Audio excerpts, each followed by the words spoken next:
आणि प्रवास सुरू. प्रवासाचा पहिला टप्पा होता दिल्ली ते केलॉंग. जवळपास 750 किलोमीटर आणि सलग 18 तासांचा हा प्रवास 5 वेगवेगळ्या राज्यातनं होणार होता. दिल्ली, हरियाणा, चंदीगड, पंजाब आणि हिमाचल प्रदेश.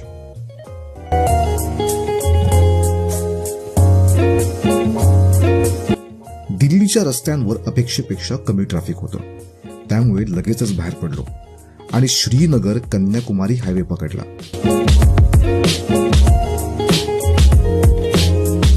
काही वेळातच सोनीपत बॉर्डर आली आणि आम्ही हरियाणामध्ये प्रवेश केला. सोनीपत मागे सोडत गाडीने वेग धरला. 80-90च्या स्पीडने एकदम मक्खन स्मूथ ड्राईव्ह. बाहेर रिमझिम पाऊस आणि ढगाळ वातावरण प्रवासाला एक वेगळीच रोमॅन्टिक छटा देत होतं. थोड्याच वेळात पानिपत टोल नाका आला आणि आम्ही पानिपतला पोहोचलो.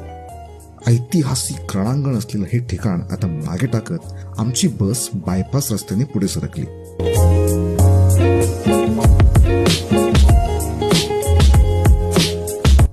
सलग 3 तास न थांबता प्रवास केल्यानंतर अखेर बसने पहिला हॉल्ट घेतला. दुपारचे 3 वाजले आणि आता मी पोहोचलोय कुरुक्षेत्राला. दिल्लीपासून साधारण 150 किलोमीटर अंतर आपल्या बसने पार केलेलं आहे आणि इथे आहे पहिला लंच ब्रेक. पण या ढाब्याची एकंदर परिस्थिती पाहता आम्ही इथे काय खाऊ असं वाटत नाही, त्यामुळे आम्ही हा लंच ब्रेक स्किप करतो. आता पुढचा आमचा हॉल्ट असतो चंदीगडला, साधारण संध्याकाळी 6 ते 7च्या दरम्यान.